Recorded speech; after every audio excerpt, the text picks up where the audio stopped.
Avec vous, Clélie Mathias, et vos deux chroniqueurs, Raphaël Steinville et Jean-Michel Salvatore. On va parler de ce qui se passe en Iran. Pour le 12e jour consécutif, des manifestations d'ampleur ont lieu à Téhéran et dans plusieurs grandes villes du pays. Selon l'ONG Iran Human Rights, au moins 45 manifestants, dont 8 mineurs, ont été tués depuis le début du mouvement.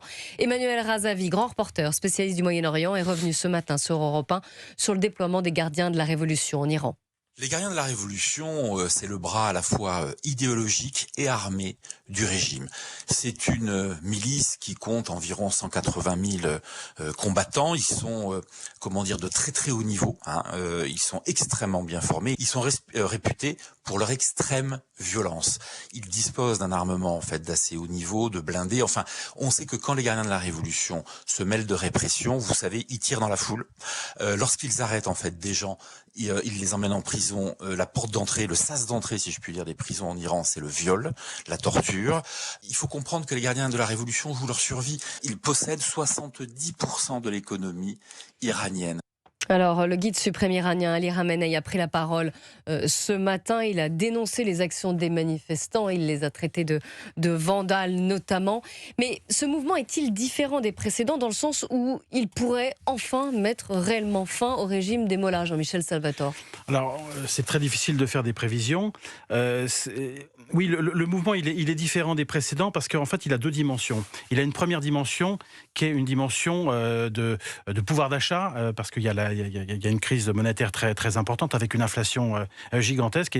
Et donc là, les Iraniens n'ont plus les moyens de se nourrir, n'ont plus les moyens de vivre dignement. Et c'est vrai que ça rappelle un petit peu le cas du Venezuela parce que l'Iran est un pays extrêmement riche avec énormément de réserves gazières et de réserves de pétrole. Et on constate que les 2 tiers de la population vivent sous le seuil de pauvreté. Donc c'est un pays extrêmement corrompu.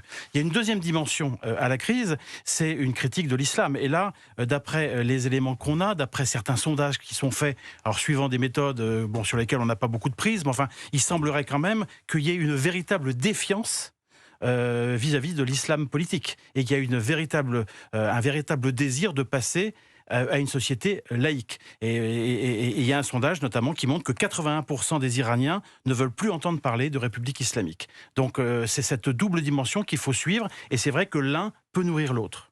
Raphaël Steinville, les manifestants demandent entre autres le retour du fils du Shah d'Iran. Ce serait une vraie solution politique ou c'est pour l'instant faute de mieux ? En fait, c'est très compliqué parce que d'abord, les informations qui nous parviennent de Téhéran sont très parcellaires.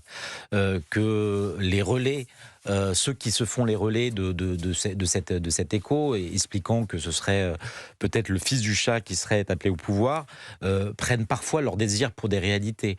Et on les comprend parce que ce sont des opposants politiques qui ont fui pour beaucoup l'Iran et qui vivent dans le rêve d'un renversement de ce régime islamique qui les a contraints à quitter leur pays.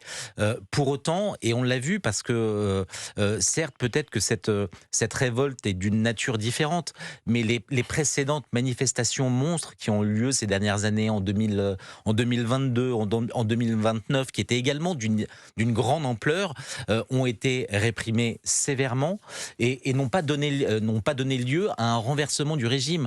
Effectivement, aujourd'hui, le régime tient grâce aux gardiens de la Révolution, parce que les gardiens de la Révolution, au-delà de leur nombre, c'est chaque famille qui compte parmi ses membres des gardiens de la Révolution, et donc ça limite les capacités de renversement de ce régime aujourd'hui.